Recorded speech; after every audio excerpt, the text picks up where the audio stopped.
What's going on, everyone?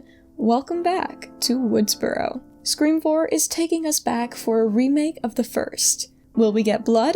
Tons of it. Will there be screams? That's the whole point. Will this film be just as deadly as the first? Well, I'm not sure yet. That's what we're here to determine. But before we begin, we must understand that in remakes, one thing is for sure. And that is, don't fuck with the original.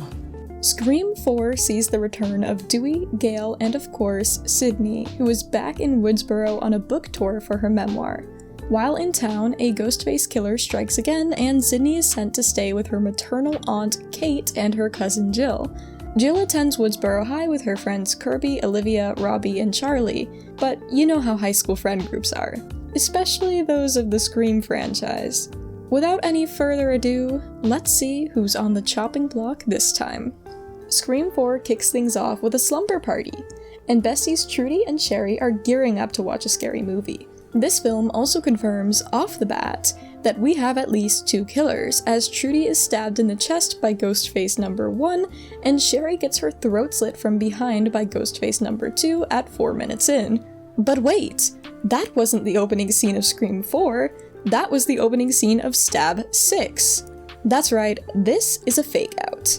And in the Scream franchise reality, 2 girls named Chloe and Rachel are watching the film. I'm not sure if I should add Trudy and Sherry to the list of dead, as they are actors and are still alive and well in the world of Scream, but since we see these hypothetical deaths occur, we can technically make a judgment on whether or not they could have lived. So taking a look at Trudy, yeah, there's not much that she could have done. Once Ghostface pops out, Trudy is as good as dead. She's instantly stabbed, and it seems to be fatal. However, the lead up to Ghostface's surprise is incredibly unbelievable in my opinion. While the girls are heading to the front door, we get a glance behind the wall that Ghostface pops out from, and let's just say that I find it ridiculous for the killer to have remained undetected until the moment in which Trudy is stabbed.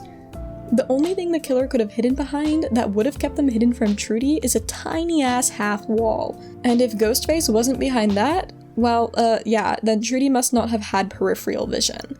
The other unbelievable thing about her death is how she reads a threatening message from her stalker in which she is told that the killer is beside her, and she doesn't bother to look around.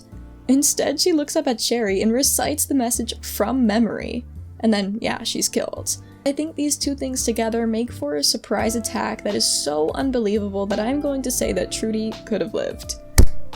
As for Sherry, she's a goner. Once she realizes what has happened to her friend, fight or flight kicks in and she instinctively turns to run outside away from the killer, and that is where her throat is slit in a surprise attack. Because of how understandable Sherry's response to her friend's death is, and because of how sudden her own death is, I'm going to say that Sherry's death is slated. Our next death is a shocker at 5 minutes in, as Chloe stabs Rachel after she complains about how unsurprising Stab 6's opening scene kills were. Chloe asks if her actions were surprising enough for Rachel, and yeah, I'd say it was. But even more surprising is that this is another fake out!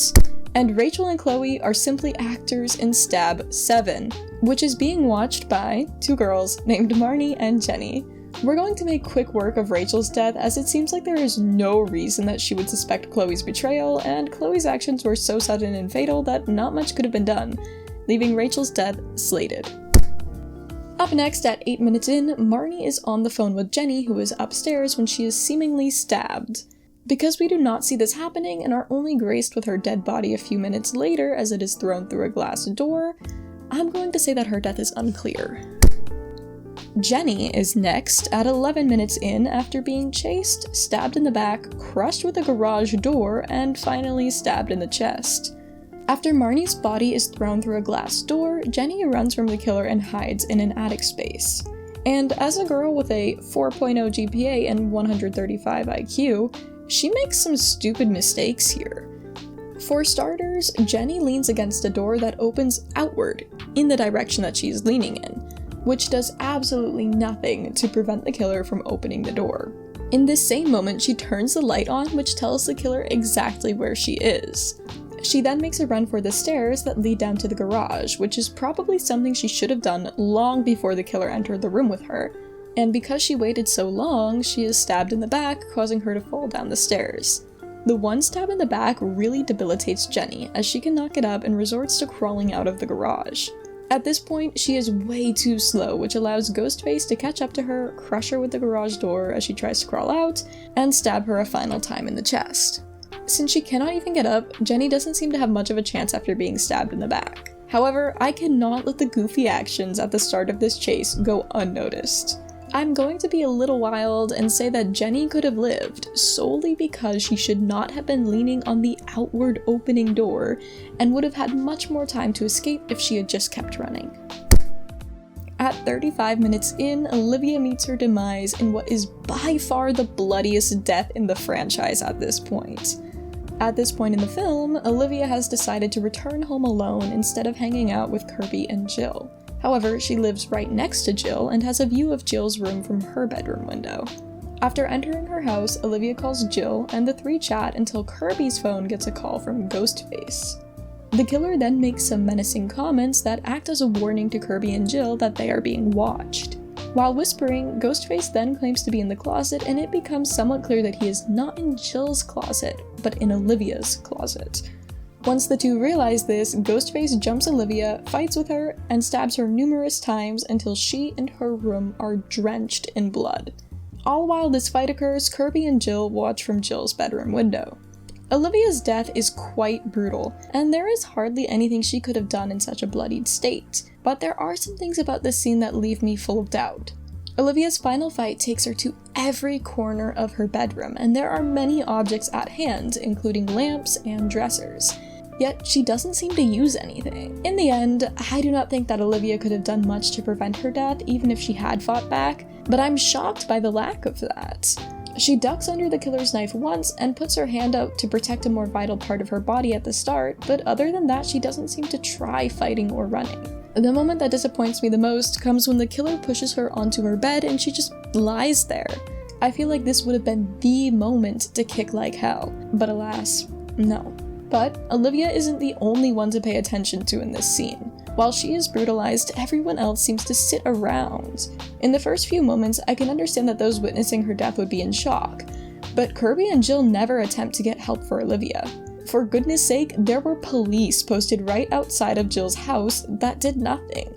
The only person who made half an attempt to help Olivia was Sidney. She heard the screaming immediately, went to check on Jill, and ran out to Olivia's house when she saw what was occurring through the window.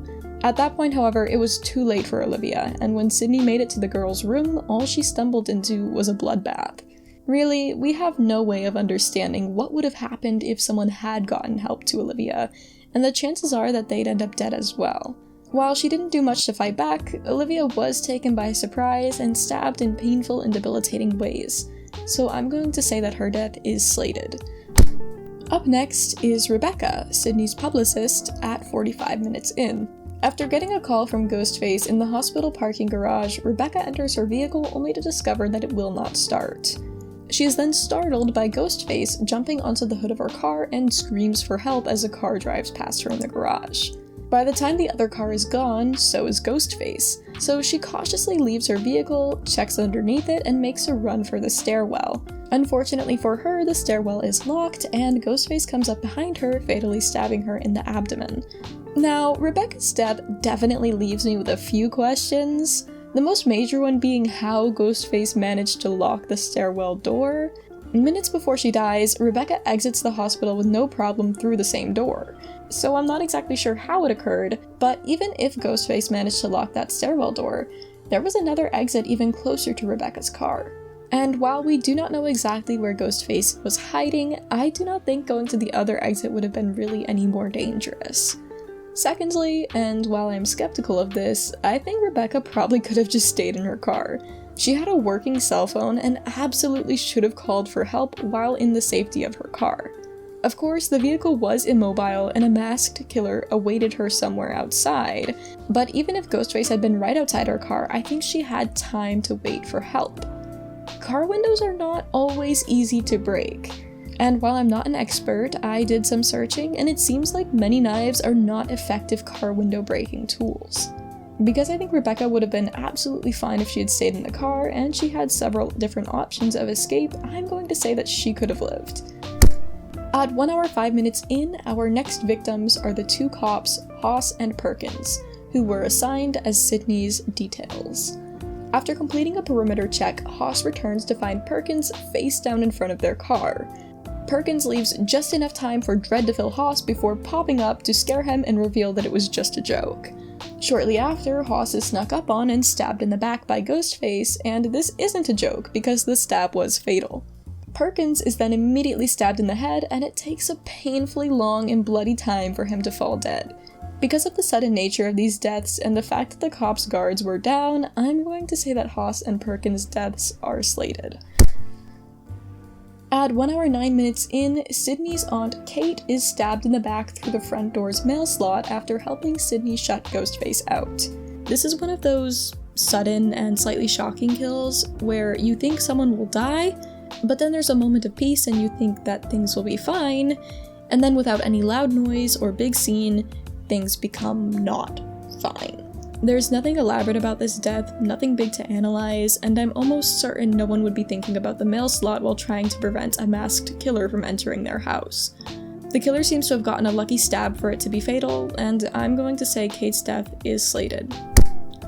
Up next at 1 hour 18 minutes in, Woodsboro High streamer Robbie Mercer is stabbed to death on the porch of Kirby's house after the killer opens the front door, surprisingly coming from inside of the house.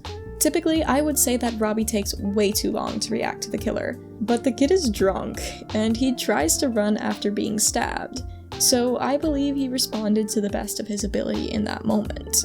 He even tries to convince Ghostface not to finish him off because there are rules to these sort of movies, and then he lies about being gay. So, yeah. So that being said, Robbie's death is slated.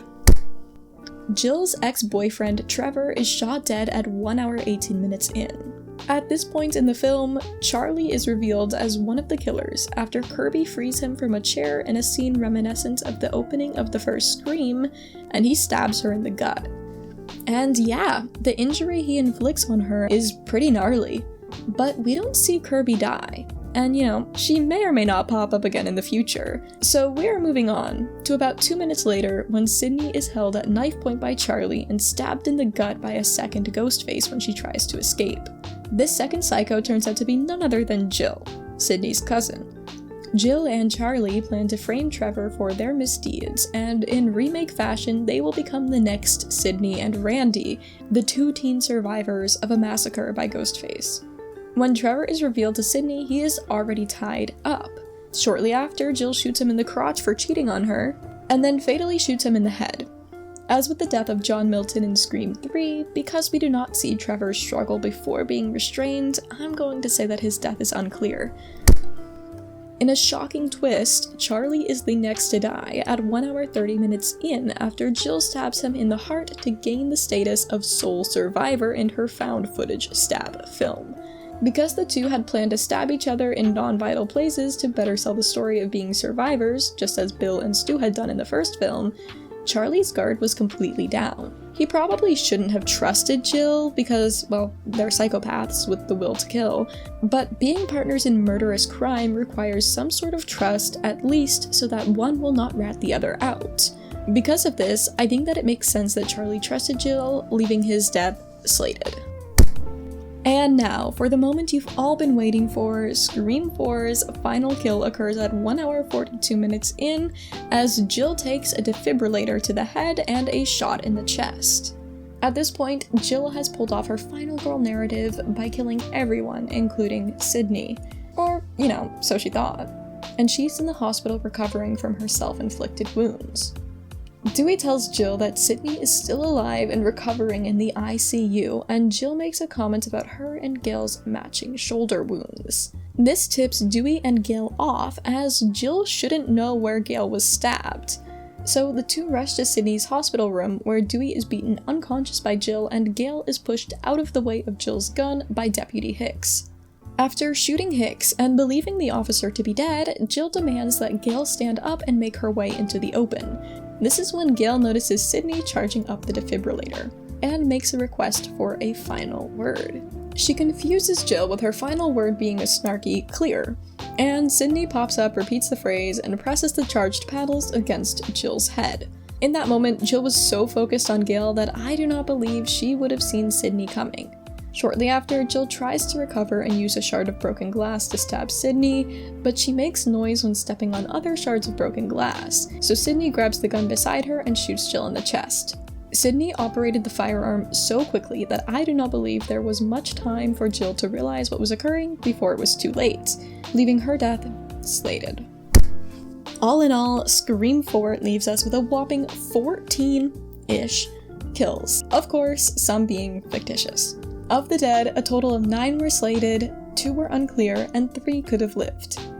Scream 4 was full of twists and turns, with fake-out opening scene deaths and yet another murderous member of Sidney's family. It's no wonder the film left us with more kills than the others. Anyways, thank you all for watching today's video. If you have any thoughts to add or movies you'd like me to take a look at next, leave a comment below. Also, please consider leaving a like and subscribe to support me. As always, be good people, love others, and take care of yourselves. Peace.